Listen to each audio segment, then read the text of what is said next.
সমুদ্র সৈকতের তীরে যেই বন জঙ্গলগুলো রয়েছে সেগুলো দেখতে কেমন সেটি আপনাদেরকে এখন একটু দেখানোর চেষ্টা করব। এই মুহূর্তে আমি যেই বনটির সামনে দাঁড়িয়ে আছি এটি হচ্ছে কুয়াকাটা সমুদ্র সৈকতের ভেতরে একদম তীরে দাঁড়িয়ে থাকা একটি বনের খুব কাছে। এই মুহূর্তে আমি একটু বনটির ভেতরে ঢুকছি, দেখুন কেমন গাছগুলো।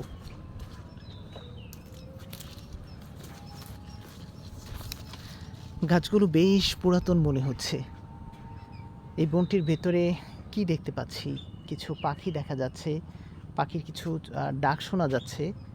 একদম নীরব একটা পরিবেশ এই বনটির ভেতরে, শুধুমাত্র পাখির কোলাহল ছাড়া আর কোনো শব্দ নেই। বনটির ভেতরের দিকে যাচ্ছি, একদম বালি মাটি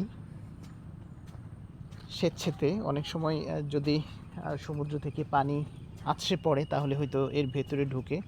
এগুলো হচ্ছে পানি সহনীয় বন। বছরের পর বছর এই বনগুলো দাঁড়িয়ে আছে। সুন্দর সুন্দর পাখি দেখা যাচ্ছে।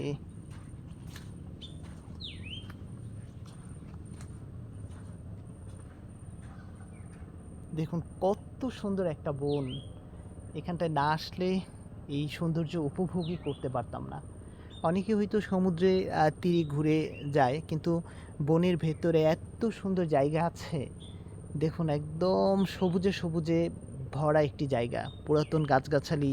বনের মধ্যে এই যে একটি গাছে কিছু ফল দেখা যাচ্ছে, ঠিক এইগুলো কি ফল এগুলো জানি না। এত সুন্দর একটা বন এই লেবুর চরে। পুরাতন অনেক গাছগাছালি আছে এখানটায়।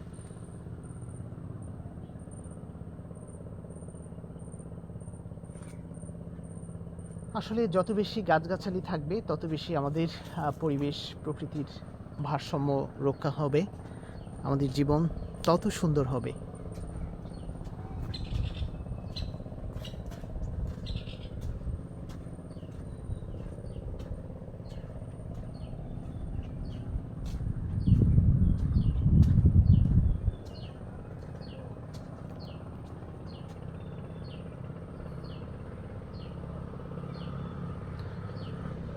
তো ভিউয়ার্স, সুন্দরী বনটির ভেতর থেকে বিদায় নিচ্ছি।